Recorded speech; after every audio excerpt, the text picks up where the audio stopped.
Win big with new DRF All Access past performances. With one best-in-class product, you now get all three past performance formats. Go to DRF.com and use coupon code 1FREEPP for a free single card today.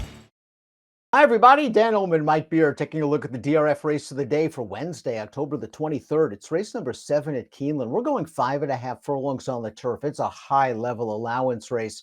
Before we take a look at the field, remember that DRFTV viewers have a chance to get 10% off all DRF past performances. Shop now by using the access code, the QR code on your screen, and please use the coupon code DRFTV10. Here's the field for Wednesday's race of the day. Please access free formulator past performances on the race of the day event page at DRF.com. It's Keeneland. It's a full field. And Mike, it's a fairly competitive group. Down on the rail, Arrest Me Red 7-2. It's Frankie Dettori. It's Wesley Ward. Stakes quality turf sprinter for sure. Arrest Me Red. There's a lot of stakes quality horses in here, though, Dan. Nice to see Arrest Me Red get back to the winner's circle on turf in that last start. I know it was at Kentucky Downs, but he got the job done there. He got a figure for it. It was the first time Dettori rode him, and Dettori's right back on.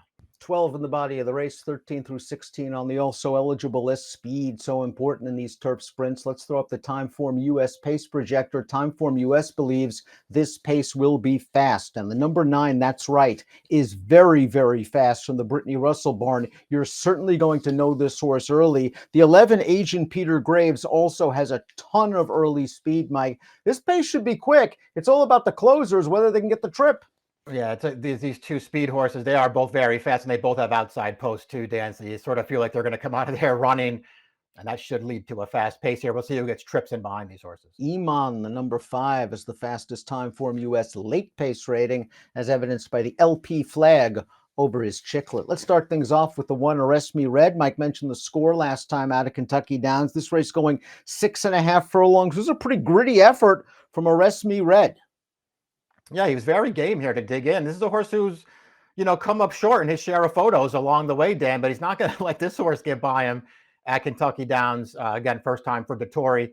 Just, nice to see him get back to the winner's circle. Dan, he hadn't won a race on turf in quite a while, but he's still really good. This is the right kind of race to run this horse in at this stage of the game. You don't have to take a short price on him, but I get him being the favorite and the horse to beat. Ton of back class, former multiple graded stakes winner, and he can work out any kind of trip breaking from the rail. The number 2 is Stitch. This horse is coming off a little bit of a layoff. We haven't seen him since early June, when he just didn't fire, going 7/8 of a mile in a 3rd level allowance. You go back to his form, he was a good middle distance horse back in 2023. Actually pulled off a huge upset in the grade 2 Wise Dan. I just wonder if this distance is a bit sharp for him.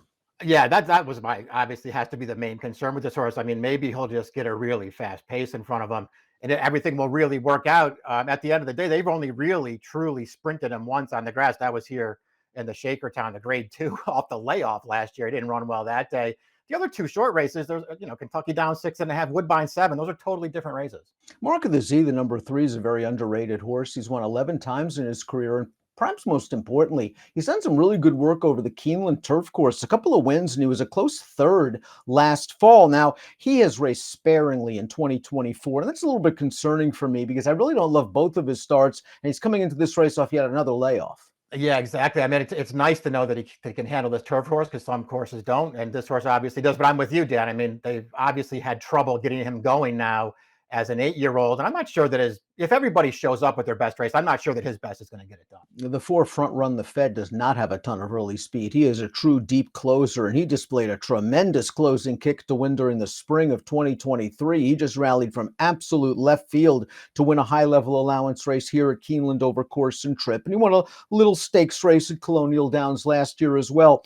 I've never really trusted Front Run the Fed because of his running style. I think he's still in decent form. Yeah. He is an allowance horse, but he's facing a stakes class allowance field. Yeah, he is. But, I think this is the kind of race where he really does fit in. I mean, even some of the stakes races, he fits in there, but trips are just so important to this horse. And so you have to make sure you get a price when you're going to bet him. I mean, you go back, he runs well at Keeneland. They ran him in the Shakertown here in April. That looks like a terrible running line at 30-1. This horse was super unlucky in that race, got in a ton of traffic in the stretch there, but that's what you get with this horse because he's coming from so far back. Illman ships back from Southern California. They tried him going down the hill in the Eddie D. Those horses probably a little bit too much for him, and he was just outrun in the early stages completely. This is another horse that's really trip dependent. He's going to get the pace, but he's got to weave his way through or go around a ton of horses.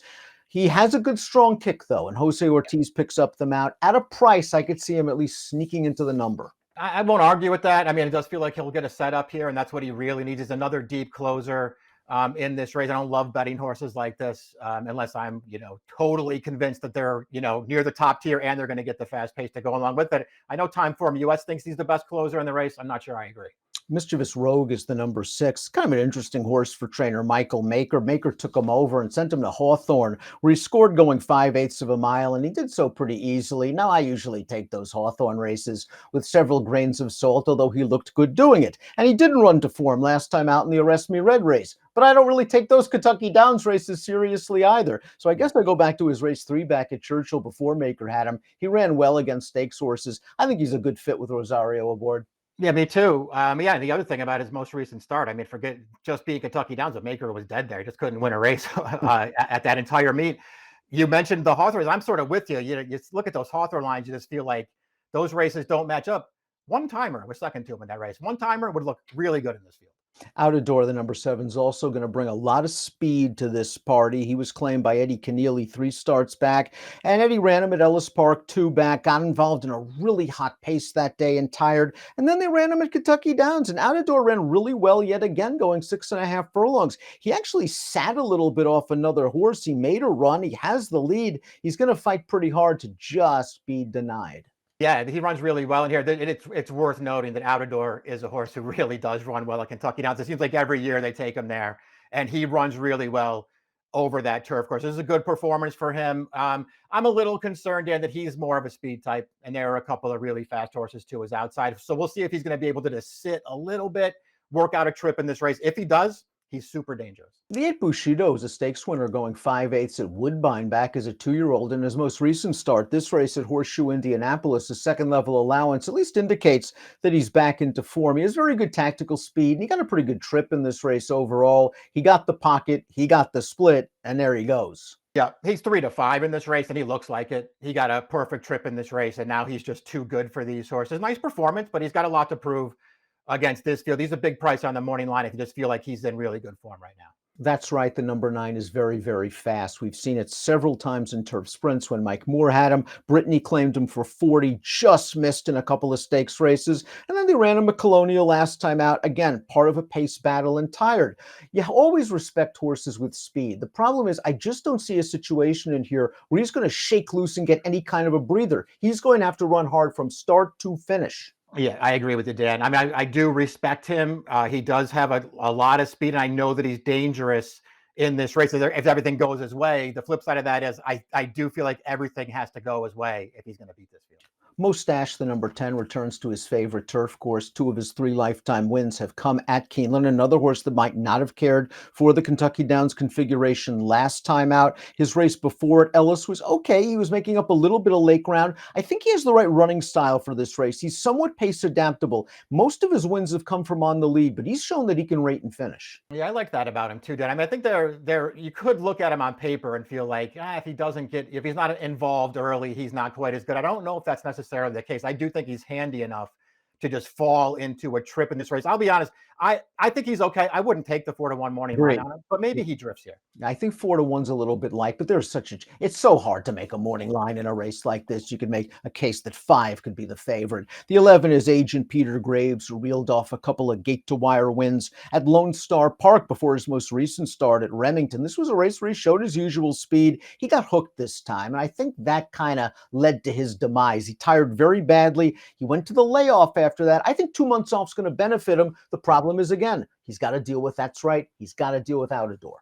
Yeah, there's nothing wrong with this horse, then I just don't feel like this is the right spot for him with all the speed to his inside. I'm a big fan of the 12, Sosua Summer. I know he doesn't win very often, but when he does, he usually gets a pretty decent tactical trip, as he did in the Duncan Kenner 4 starts back at Keeneland, where he kind of just sat off the pace and grinded his way through. They ran him in the Shakerstown and the Jaipur. He had no chance in either one of those races. And last time out off a little bit of a layup, he didn't need to like Kentucky Downs. So maybe he's just a little bit dirtied up by course, by class. He gets a drop here. The post isn't easy, but I think he can sort of just follow the speeds to his inside and maybe not lose too much ground. Yeah, I'm not going to argue with any of the points that you made. To me, he's best as a closer anyway. I know his most recent win came from sort of right up close at the fairgrounds, but to me, he's better when they just sort of sit back and make one run with him. He's very capable of doing that. I can't say this horse spent a lot of time in New York.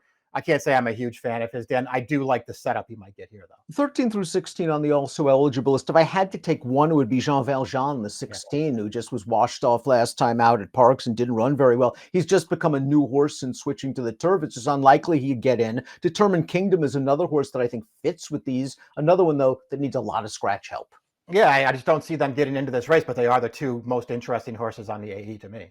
Before we take a look at our top selections, please click the subscribe button on the Daily Racing Form YouTube channel. Breeders' Cup is right around the corner, and DRFTV will have you covered. Top pick time, Wednesday race of the day. Mike, you're going with Out of Door. He's a horse that I think can be patient. I think sit just off of the two speeds and maybe inherit the lead turning for home, and then you're screaming wire. Yeah, that's the trip I'm hoping for him. I know that he's got a lot of speed, but I do think he's capable of sitting just off. If this pace gets fast, I think he's capable of sitting just off. And I think his good race, his best race, matches up well with this field. Going against my best judgment and picking a horse that's been competitive at Hawthorne, and that's Mischievous Rogue. 2 starts back, got that nice win at Hawthorne, but he did so from rating from off the pace. I think he's going to get a trip. I'm just going to gamble that he didn't care for the Kentucky Downs course last time out. He's run well at Churchill in the past. 6-10-3-1 for me. 7-1-12-10 for Mike. Stakes Caliber Allowance is your Wednesday DRF race of the day. It's the 7th at Keeneland. Best of luck. Hey, let me give you a hot tip. If you liked the content that you've seen before, click on the like and subscribe button right here. And of course, for more DRF videos like Race of the Days, stakes previews, click on the videos right here.